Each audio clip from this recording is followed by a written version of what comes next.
Well, now I'd like to turn to our featured modeler, Dave Wesser of Craftsman Forest Scenery.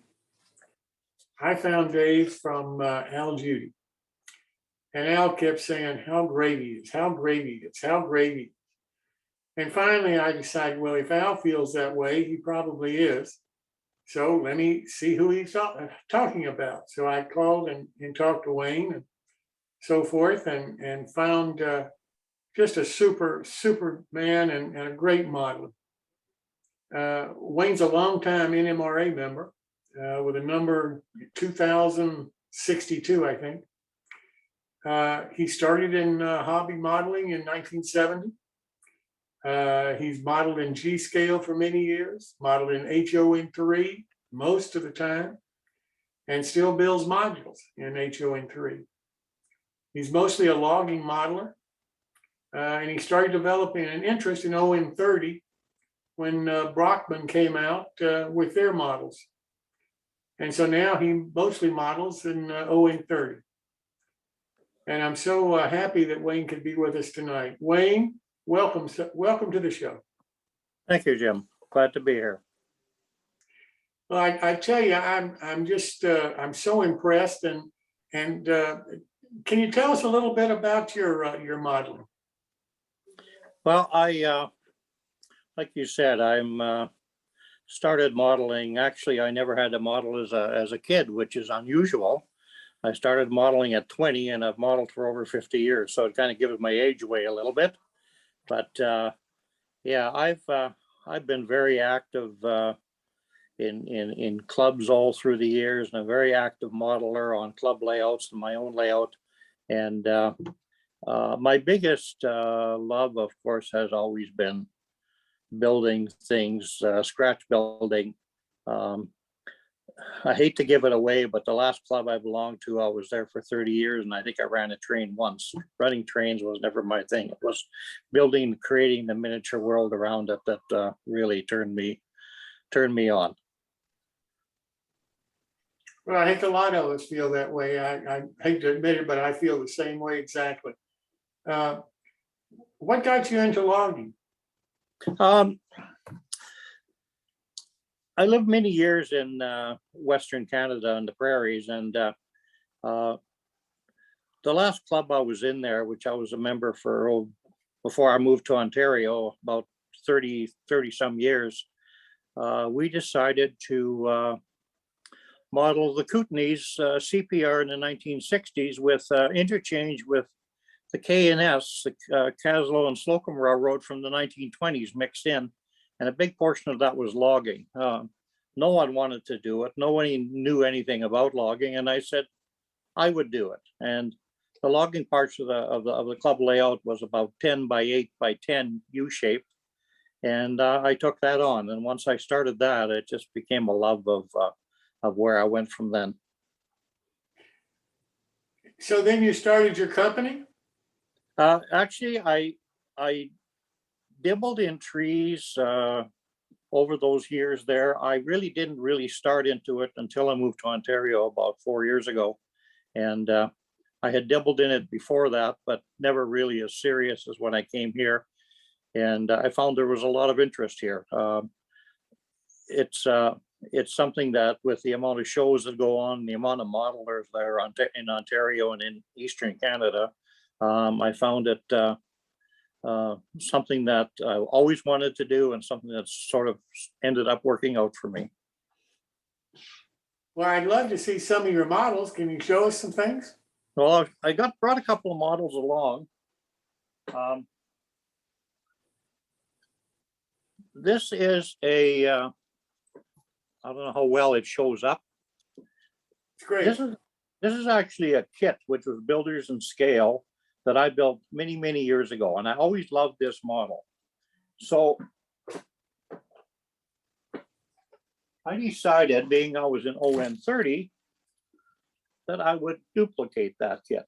And it's the same.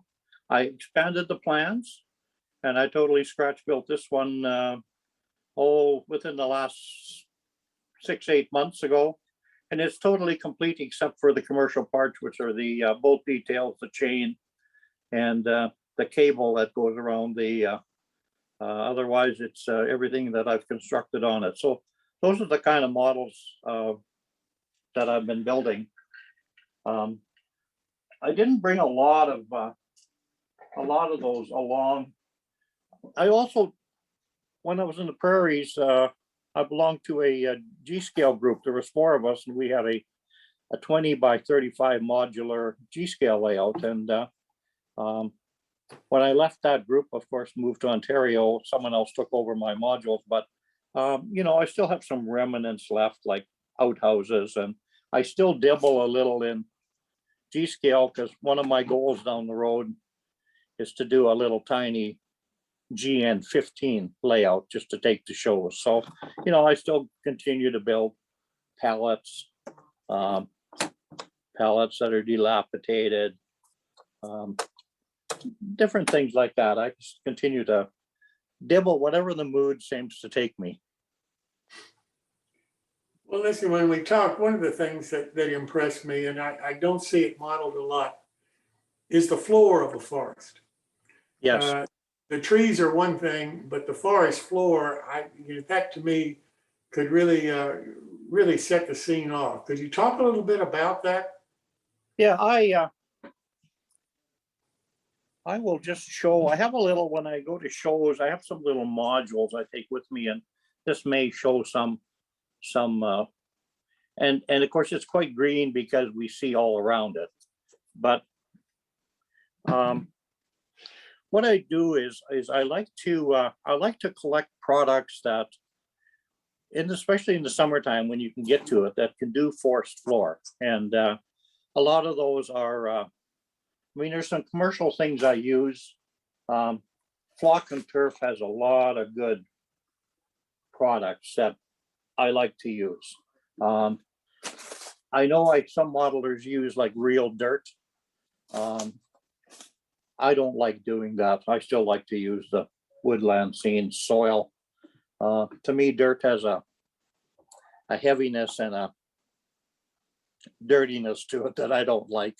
But I collect a lot of things. I collect roots and sticks and leaves and bark. For example, I in the summer collect a lot of small little twigs, because when you're doing, if you've ever driven through forested areas, either there's a lot of low underbush or there's an enormous amount of deadfall, and you can sort of collect it to your scale. Collect a lot of small stuff so that when you're doing the front part of the forest, that you can actually see all that deadfall. The other thing I watch out is for some dead tree things, and that's just a piece of twig that's weathered. I put a pin in it and I'll plant it just inside the forest edge, so you'll see some of these dead trees. Here's another example. This, believe it or not, is a root, and it actually grew this way. When I pulled it out, I thought, that's phenomenal dead tree I can plant just in the edge of the forest and dry it. One thing I must say about collecting things from outside, I'm very adamant about heat treatment. And if you're collecting anything you're going to use on your layout that you're collecting outside that's not a commercial product, put it in the oven and heat treat it, because you don't want to bring in any fungus or any kind of odd little things. Who knows what grows, and when you pick that up, who knows what cat went over it and dropped some droppings on it. So, you know, I'm very adamant about heat treating things. I know when you go on the internet, they say about 60 degrees for a half an hour. I do 200 degrees for a half an hour on a flat tray in the oven, and I know my stuff it's dead if there's anything on it. You do anything else For stuff you bring? Yeah, for the real stuff. For the real stuff, yeah, I'll collect roots, I'll collect leaves, bark. a lot of bark, like cedar bark and some of the bark, some trees, you can grind it up and it makes some nice, coarse, get rid of the real fine stuff and a little bit of the coarser stuff. It's a matter of going out and just looking and collecting. And I'll also collect, and I often cut these up. These are just pieces of odd little weathered wood. This one would be like a tree trunk that would have fallen down, which makes a great, and a lot of these, I collect a lot of these because I can cut them up. I can use just little pieces of them, and I can show some deadfall. We know in the forest, there's not a lot of rocks except some big rocks. So sometimes rocks that are reasonable within your scale, but make sure you moss them over real good with a lot of moss, and because nothing's real clean and neat in the forest, in the forest floor. Grasses and that I use along the edges, and weeds, I just use commercial things, static grasses and woodland scene grasses and those kinds of things. But it's surprising, by the time you pile up some of the flock, deadfall, stumps, and things like that, it'll give you a pretty good floor coverage. Well, you're known as the tree guy. Yep. Can you show us some of your products? I can do that. There's a story to the tree guy. When I came to Ontario, I did my first show and I hadn't really set up yet a company, and people came in and at the second show they said, "Oh, there's the tree guy," and that was my name. I didn't plan on that name. I actually had a different name, but that's what I did. My products are, this is a HON3 little display, and you'll notice that the different heights of trees, very sparse, very full, but maybe what I'll do is I'll show you individuals. We have trees all the way from what I would consider tall N scale, quite full N scale. I don't list my trees as N, H, O, or O. I list them as small, medium, and large. And I have a sort of rating to them. The small ones average 3.5 to 4. The medium, 6 inch plus or minus. The large, 9 inch plus or minus. So here would be a group of,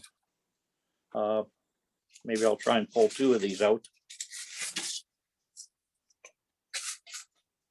Of the 6 inch plus or minus. They're never exactly the same height, they vary. And I'll show you just some armatures later on. There's never ever 2 trees alike. They're all different in some way. The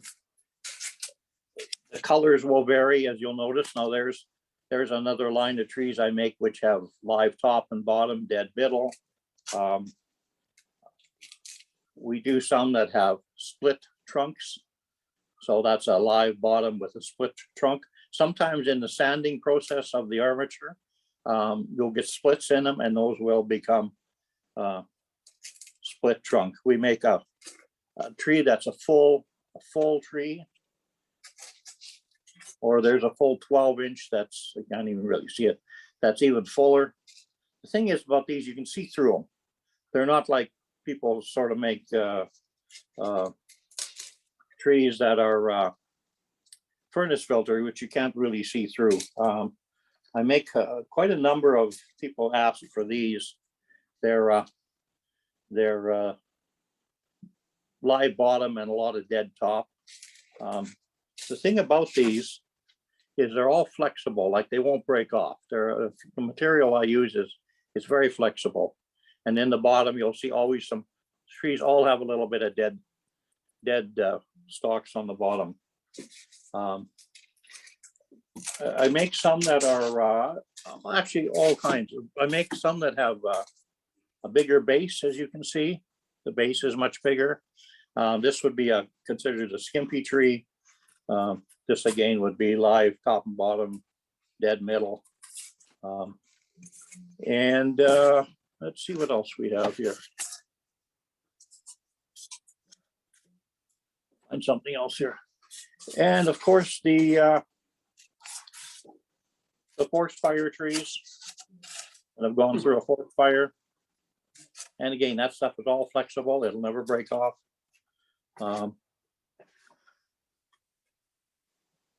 Here is some other varieties of split trunk. Trunk's been split. Sometimes the trunk gets split in the middle, sometimes on the top, depending on the sanding process. And never ever really any alike. So sometimes trees will be full, sometimes they'll be partially full, partially dead. So quite a variety of those. Here's another module that's actually ON 30. I don't know how good of a view that is. Let me get this right. And it shows a variety of, and if you turn around the back side, there's even trees that the trunk goes all the way up with just greenery on top. This one has quite a bit of forest undercover, underbush. And it's really hard to see, I think, on a small screen like this, but so this has a variety. This actually has every one of our trees in, including our stumps.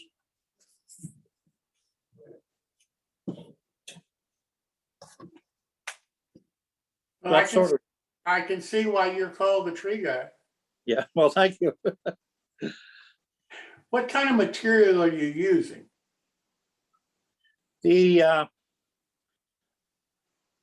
trunks, armatures are basically, they're all cedar. And I find that with cedar, the graining for the barking is so much easier for me to manufacture quickly.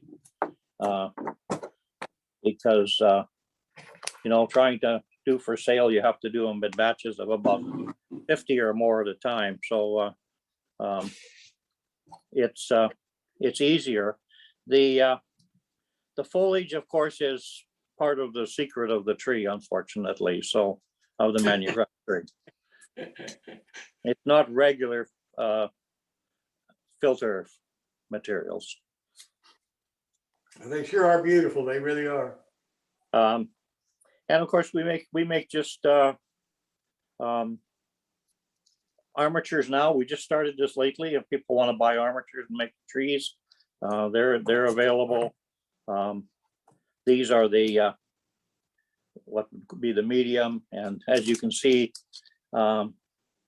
this process of sanding creates different lengths. So you'll never get, if you're buying 6-inch, they'll be anywhere from 5.5 to probably 6 1/4. So which is nice, which is more like real trees really are. You never. The other things, of course, we do, of course, is the stumps. And I can get a good picture of this. And those are example of some of the stumps I do. And again, they're all cedar. And these are all rotted out stumps. So if you look in the top, they're all rotted out. And never again, as you look at them, there's never ever two alike. And of course, we do those all the way up to G scale for people who want extra large. And everything, of course, comes packaged. It all comes packaged individually, so that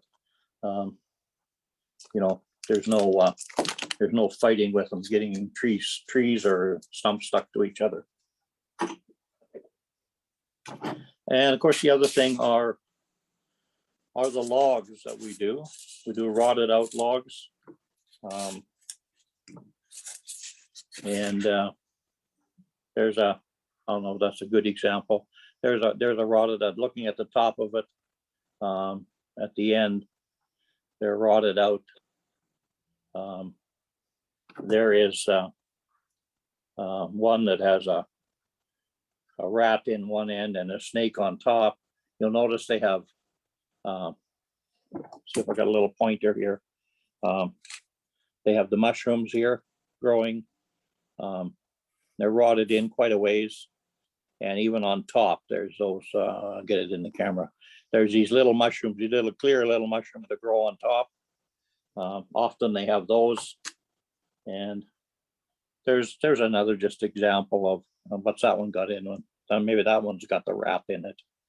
And they'll all have, usually all have mushrooms of some sort, or the odd stick sticking out of them, and both ends. I don't have any here today. I think they've all gone in the last order, but I also have half logs that are buried, would be buried in the ground, so that you see the top of the log, and then the bottom end is, they're tapered off, so they get look like they're buried in the ground. Wayne, you're quite the craftsman, quite the artist, in fact. Did you have an art background? No, actually, it's amazing. I'm a journeyman carpenter by trade, but I spent over 50 years, actually 51 years, as a cabinet maker.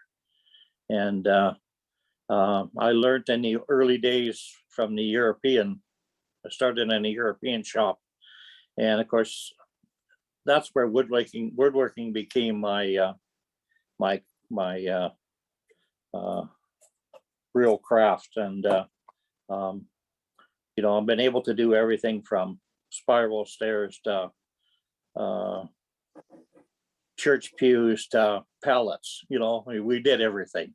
And but I think that's where the art. I've always had an artistic side to me, but I think the woodworking part and the cabinet making part is what really took it forward for me. So dealing with wood, dealing with machines was just second nature to me.